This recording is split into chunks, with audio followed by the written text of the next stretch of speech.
In George R. R. Martin's original outline for the series, Jaime Lannister would eventually take the Iron Throne. This has obviously changed, but is there a logical path for Jaime Lannister to become king? Well, I think there are actually several ways he could logically become king at different points in the series, but we are looking for not one of many options, but the golden option. We're looking for the golden path, the way that we think is the most interesting or the most likely to get him sitting on the throne. And yeah, dude, it's super weird to think about that in the original plan for the series, Jaime was going to be king and he was going to like kill everybody, kind of like one of those Marvel, Deadpool kills the universe or Punisher kills the Marvel universe. Very strange situation. I think there was some Tyrion Sansa action, like consensually, unlike what happened in the series. There was some Jon Arya action going on. Oh, dude, see, that's the true canon. To me, that's the true canon. But yeah, so we're going to do the golden path for Jaime here, and I think you and me both agree the golden path for Jaime on his ascent to power begins just after he finishes with Cersei up in the tower at Winterfell. Yeah, and he finishes with Bran by pushing him out the window. So dude. We're starting in the post-nut Bran clarity Jaime has, right? So he pushes Bran out the window. He goes, the things I do for love. And as he pushes Bran out the window and sees this little boy hit the ground, thud. We think he looks back at Cersei, and as he just contemplates what he just said, the things I'll do for love. What kind of monster have I become?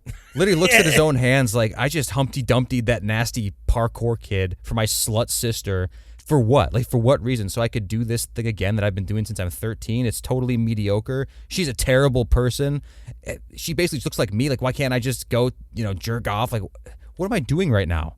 So at that point, he says, hey, I definitely need to turn a new leaf. I need to go a different path. I think in this time, too, because, as they head up to Winterfell, we see this private conversation, at least in the TV show. Jaime and Cersei are like, we didn't kill Jon Arryn, but, like, people are definitely onto our tracks here. They had the big book of hair color from Pycelle, right, that Jon Arryn was looking at.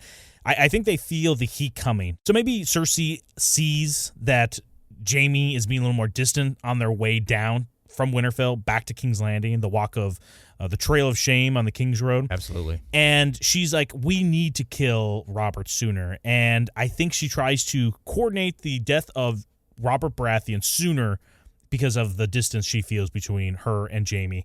And Jaime being more, hey, I'm going to be better at Kingsguard, he then saves Robert Baratheon from this assassination attempt. Now, do you think he knows about this assassination attempt, Gator, or is it like, hey, he just is he's on his grind set now. He just sees everything clear now. Well, it could go one of two ways. It could be a sort of thing where Jaime and Cersei are kind of, back on their old grind or whatever, and Cersei's still 100% into it, and maybe even more so because she feels a little distant from Jaime. It's kind of like, hey, man, like, brother, my good brother, do you want to do that thing that we used to that we love so much? And he kind of is playing along with it because it is something they used to do together, but it just doesn't quite hit the same for him anymore because he has this new sense of honor and this greater sense of like, what am I doing with my life? I'm really screwing it up here all for the sake of my sister who doesn't appreciate me the way that she should, doesn't appreciate the world the way she should. It could go that way.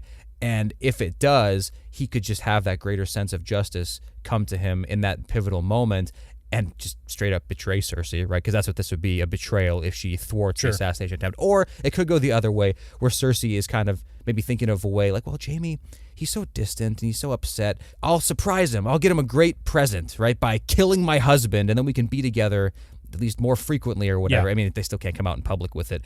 But that way, if Jaime thwarts the assassination attempt, it won't be a direct betrayal of Cersei. She'll just be pissed. So I'm not sure which one of those hits better. I think it's the latter. I think the one you just said, where Cersei kind of does her own thing. She pretends to play the Game of Thrones coherently and effectively enough to, push her influence within King's Landing. I think that's what she does here. Jaime then saves it. And the reason why we were putting this on the golden path is because Jaime badly needs good PR. Right now, he's known as the King Slayer. And it's like a laughing stock. Oh, look at you. You're supposed to be protecting the king, and you killed him. And everyone just laughs at him. And even his best comebacks, too, Jaime's like, would have made a difference. I stabbed him in the belly and not the back. And Ned's like, it's way too many words. You try. It's too long. It's too long of a comeback, right? A comeback that takes like a riddle, like 2 lines, it's way too much. Right. What he needs is a total PR overhaul, a total new identity. And what does it get you? If when you kill a king, it earns you the name Kingslayer. What does it get you when you save a king, Don Boy? King Saver. King right? Saver, baby. Dude, that's the rebrand of the century right there. This is a new lease on life for Jaime. Is Loras Tyrell now known as the King Shaver? Oh, let's not talk about this. Is book continuity. Remember, okay. Renly is still straight in our continuity here. In this continuity, he's a straight man with a giant jaw. So he needs this PR. King Saver, definitely think he needs this for his overall perception within the realm. Because how could you back some person that's known as the King Slayer? He's basically the villain that's gone through, and George R. R. Martin makes that pretty clear that that's how a lot of people view Jaime Lannister throughout the Seven Kingdoms that were backing Robert initially. Yep. So he gets this, and now he's looked at as potentially a hero. But I still think Robert dies eventually, right? So Cersei then still is able to successfully kill Robert with like the boar hunt and getting little Lancel Lannister over there to drug him up, right? Yeah, I mean, I think if anything, Jaime's going to be more alert now to Cersei's like assassination attempts, because she just is aware of it, and she will also be probably more secretive about them now that she knows that Jaime's willing to like straight up save Robert. You know what I mean? She's going to notice a change in this guy. They're both going to be more focused, and I think that'll inevitably result in, because Jaime unfortunately is not that smart of a guy, right? I think that will result in him slipping up, and Robert will end up dying. And we can, like you said, even say that it's similar to how it was done in the main series. Little twink boy and Cersei together poison the wine. So looking at Jaime right now, he doesn't have the complete revival character arc that he has in the original series, where he kind of really is trying to be Jaime the Just, Jaime the Gold Hand, the Gold Hand of Justice, Jaime Stinkhand, Jaime Stinkhand within the Riverlands, trying to clean things up. So it's not nearly as good of a version of that, but he definitely is on that trajectory. Robert dies while he's there, even though he just felt the sweet taste of great positive PR. Robert dies under his watch, even though I think Barristan still takes the fall for it. Joffrey puts it on him. I think so too. Oh, you know what though?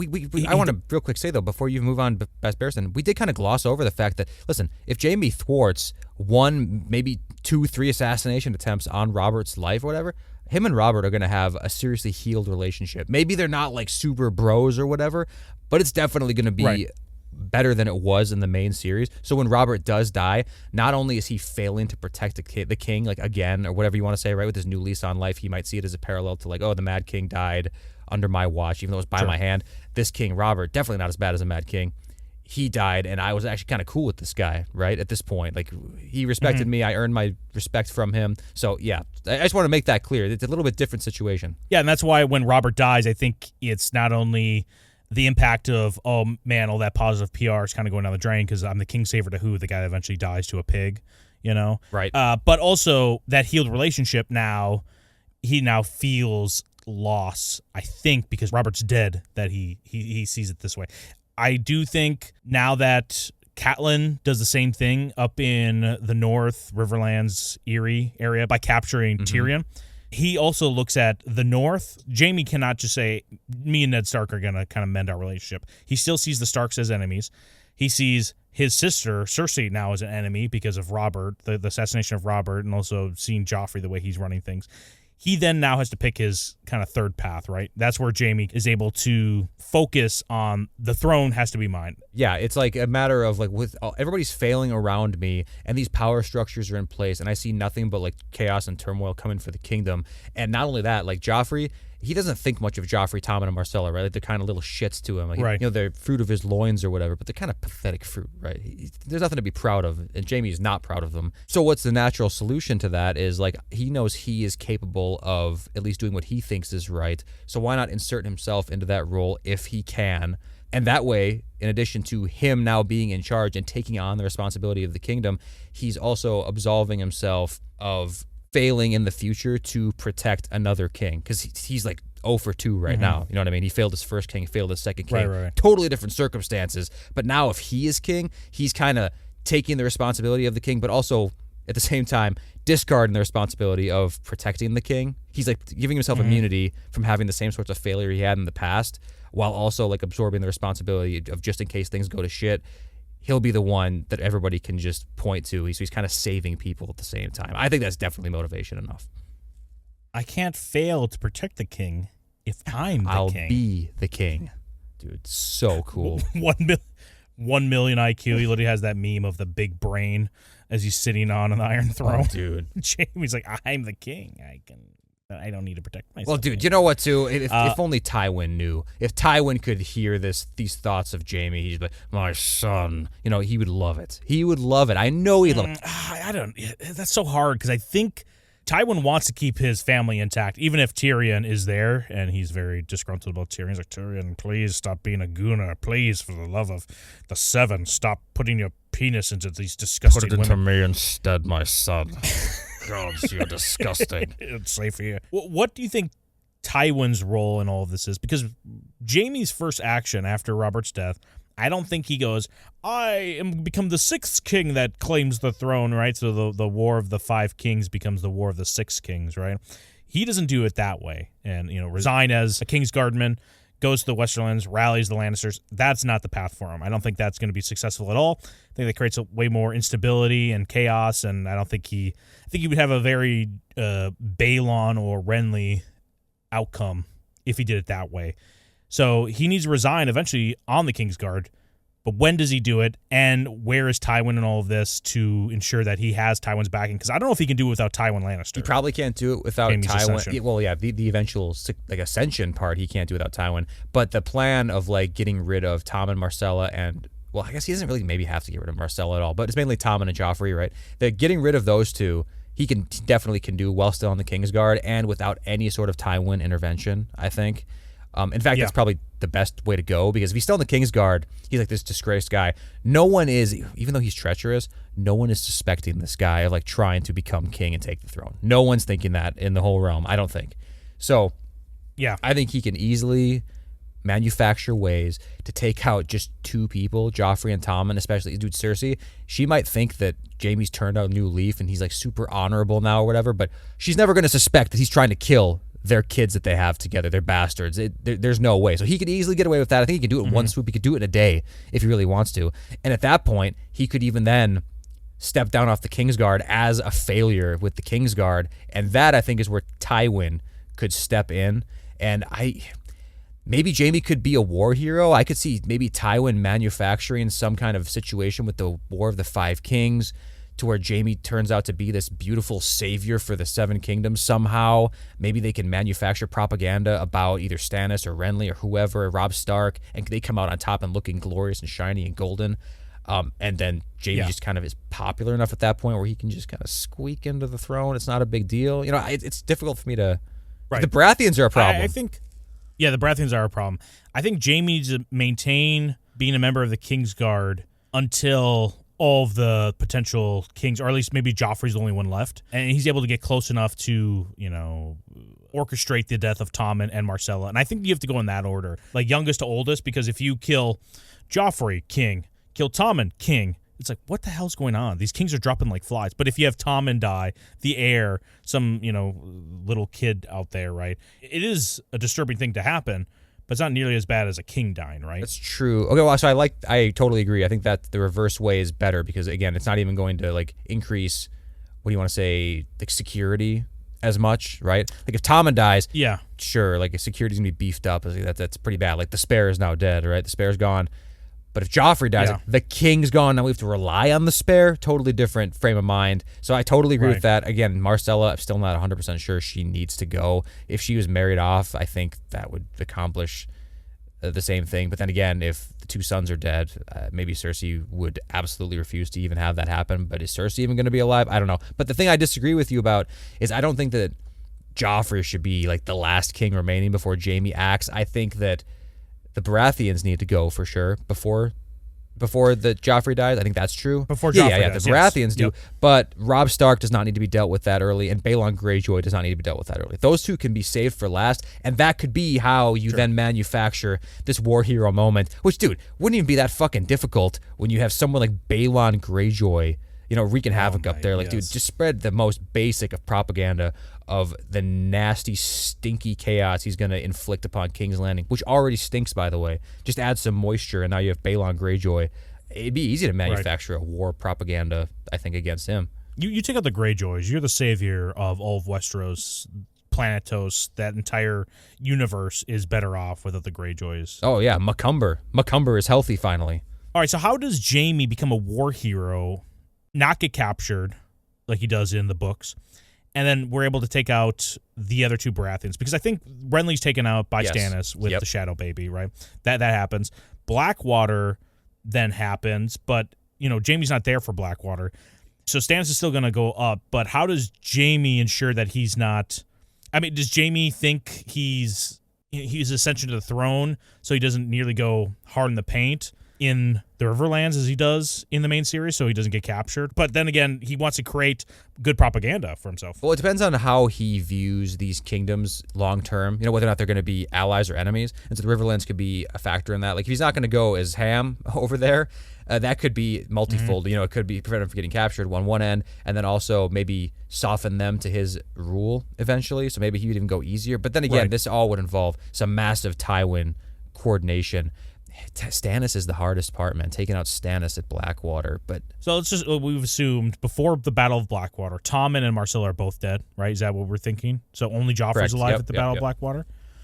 I don't know. I'm going down like this fanficky route, which we've never done once on this channel or even during this video, fanficky route. Tywin, if Tywin's able to get on the same page as Jaime, and Jaime resigns from the Kingsguard when Joffrey's the only one left because both of them are dead now, if Tywin is able to coordinate, with probably the help of Littlefinger, Marjorie marrying Jaime after, then instead of Joffrey marrying, because Joffrey just says, hey, I'm going to still marry Sansa, but do the Tyrells bite on that and say, like, hey, we're going to marry Jaime Lannister instead of, they were potentially marrying a king with Renly? Unless Tywin goes like, listen, I'm not going to say it out loud, but Joffrey's not long for this world. Does the term Kingsaver mean anything to you? It's like, the Kingsaver? I get to marry the Kingsaver? Remember, guys, this is not the main continuity where it's like, the Kingslayer, I'm going to marry the Kingslayer. Like, pass. Yeah, right. No you. It's not going to happen. This is the Kingsaver timeline. Yeah, but Jaime would only be the Warden of the West if, let's just say, Joffrey maintained his title as the king, right? Do the Tyrells go into that relationship knowing that Jaime's highest level is going to be that? Or does Tywin say, like, it's like a list, like, would you want to marry the Kingsaver, Jaime? And then they're like, no. And then he just crosses out Saber. Would you want to marry the king? Jaime. King Jaime. And they're like, yes. Like, does he have to do that? Does Tywin have to do that? Or are they going to bite on Kingsaver Jaime? Because at the end of it, I think, down our path, the Tyrells are going to back Jaime if he pushes for this title. Yes, and I think, dude, there's a long-standing, frenemy respect that Olenna and Tywin have for each other here, and it's a little-known fact, Olenna's little headdress there actually covers the true shape of her head, which houses her massive, very oddly shaped brain, and with all that thought power and processing speed, she's going to need to be clued in on all of this in order to make it worth her while, So I think that she's definitely going to have to hear the full plan. The Westerlands, the Warden of the West, is not a high enough position for her Marjorie, and I fully understand that. They have their eyes set at the top, and so they need to know that Jaime, our beautiful golden boy, is going to be king before they sign on to that. And I don't see a problem with it. I don't think that they think it's like out of reach or unreasonable, given the Kingsaver, reputation behind this guy now. If it was Kingslayer, I think it's a stretch, but Kingsaver, think again. I kind of want to see the almost exchange of these two characters in the series, how things would play out if Tywin was captured by the Starks and Jaime was still free. Because this would make more sense, right? Then Jaime then goes to Tyrell saying, like, listen, back me. I'm going to take the throne from Joffrey. Like, he could legit tell that to the Tyrells. I don't know if he could put all of his cards on the table like that. But Tywin, I don't know if Tywin would necessarily say that to them, but I think Jaime would be closer to saying, hey, this is the exact plan. I'm going to take the throne. Join me, King's Landing. He then becomes the savior, because Tywin was the savior, right, of Blackwater coming in with the Tyrells. Now it's Jaime coming in all by himself, and Tywin's like, the son of a bitch is doing it. What do you think about Tywin potentially getting captured? Not that it's a need, but then it eliminates Tywin from any sort of credit for Blackwater. Jaime comes in. He's now the Kingsaver. He's now King's Land Saver. Yeah, 100%. I mean, that definitely gives him more propaganda power. The thing is, like, well, I guess I was going to say Stannis is a problem, but really Stannis isn't the problem. Like, think about in the main series, Stannis is never really a factor. It's only a matter of, like, the North, right? Like, Robb Stark, he's backing himself currently, and if he wasn't backing himself, I guess he would back Stannis. But if not for that, I don't even think Stannis is really an issue. So I think this idea actually works really well. I think if Tywin was captured, I think Jaime rolls in there as the hero that we all know that he is, and he easily takes the throne. I mean, why not? Why couldn't he do that? No, I think he could easily. Well, the thing is, Joffrey's still in the way right there. So he's almost there, right? So how does he eliminate Joffrey? Is it just assassination it's easy. attempt? Just coordinate assassin. He could. There's so many people loyal in there to specifically Tywin, right? So many people to specifically Tywin. The Mountain, the Hound, anybody like that. Probably Varys or Littlefinger. Any one of them would be willing to coordinate this to take him out. I mean, Littlefinger did it anyway, so I mean, why wouldn't he do it for direct benefit from Tywin? Right. Well, so does Tywin want him to? Does Tywin want Joffrey eliminated? I don't think Tywin wanted any Joffrey or his son Tyrion to be eliminated from the equation. I just think he was able to pivot it masterfully. I think if Jaime is super honest with Tywin and he's like, hey, listen, Joffrey, we all know there's been a few screws loose there, especially if you buy the show version or whatever. This dude's ugly AF. Book version, he's a beautiful specimen, so it makes it a little bit more difficult. But I think you tell him, listen, this kid, he's a bastard. All right. You know how all dwarves are bastards in their father's eyes, and you don't hate. You disrespect my brother dwarf because he's kind of like bastard-esque. Well, this guy's a real bastard, and he's a fucking bastard to deal with too. So I think it's pretty reasonable to take him out, and then you get your direct son, me, sitting on the throne, like the Lannister, legacy is enshrined in gold. If Tywin, right, he has this discussion with Tywin, that means Tywin comes back to the Lannisters, right? They're able to make a hostage exchange. Oh, for sure, yeah. At some point with Sansa, maybe. I think that's probably the best way for it, but that means then Robb Stark lives. There's no Red Wedding because Tywin's not available to coordinate the Freys and the Boltons and tickle their ears with sweet whispers of delectable titles and profits. Right, yeah, so that doesn't happen. No, and I don't think the Red Wedding needs to happen too. Like it's honestly a sign of good graces. Like if they do a swap Sansa for Tywin, I'm not saying that Robb is going to stop on his quest or whatever because they still did kill Ned Stark, but I mean that's pretty good. And also I'm not convinced whatsoever that like the Northern Army is going to be able to hold off like the entire Reach, Westerlands, and King's Landing when they get down there. No. So this is not a what if video, because if this was a what if video, we'd go down like so many different paths and actually see how Dany comes over, how that impacts it. Jaime's now on the throne, I think, at this point, and if they have to do it, because if Joffrey dies, there might be a crisis of succession. They hold a great council. Maybe that even is the part where they bring Sansa and Tywin and they do an exchange, or they could do that beforehand. And maybe part of the negotiation is that the North has independence because we want Tywin back. And, Tywin might have some tricks up his sleeve still. Once he comes back, they're able to maybe take the North back at some point with the help of the Boltons, or I'm not sure exactly how that goes down. But I think the North might have to be independent if we want Sansa and Tywin to return to their respective parties. Yeah, I mean, I think so too. But again, if we're not even considering going that far in the timeline and all we need is for Jaime to sit on the throne, I think he could just roll up in there after saving the day, making a negotiation deal with Tywin. He literally shows his nuts to Cersei, saying, hey, remember these? These are sitting right on this throne where our son once sat. So that was a golden path for Jaime. But is there a quicker way for Jaime, a little more deceptive, to get to the Iron Throne? Gator, what if Cersei goes missing, but no one knows? Because Jaime does a Mrs. Doubtfire situation with Cersei Lannister. He then, because they look identical, they're identical twins. Yeah, he's then, hello, I'm Cersei Lannister. I'm sitting the throne like I do in season 6 or whatever season that is. Same events. This is just after her kids become unable to rule. So Jaime basically kills Cersei, assumes her identity, and then becomes ruler that way. Yes. Wow. What do you think about that? I think it's pretty beautiful. I mean, is this a permanent situation, or is this just like I'm regent for a while until somebody else becomes competent enough to sit here? He eventually tries to propose marriages for like men for himself. Right, that's what I was going to say. He's totally committed to the bit. Okay, yeah. Well, who do you think's number one? on his list. It cannot be Annie Greyjoy. We've already explicitly stated that. Yeah. There's no Euron, no not. Victarion. Yeah, of course not. No Martells, right? I mean, it could be a Martell, but I'm not a fan of wheelchairs. You know what I mean? It doesn't fit. Doesn't fit the Seven Kingdoms, or it doesn't fit King's Landing vibe. No cripples either. Like absolutely the Tyrell, the oldest Tyrell. No cripples, no eunuchs, no. Look, give me that sweet Robin, please, down here. Right, yeah, no, none of that. No Iron Bankers, that's for sure. Maybe it's Robb Stark. You remember the way he was looking at Ned? But Robb lived this whole time? How'd that work? Come on. Yeah, I don't know. Yeah, maybe you're right. He doesn't do it that way. I don't know. Maybe he just assumes he's like, I'm just a lonely old woman sitting on the Iron Throne. Maybe Alistair Thorne. You ever think about that?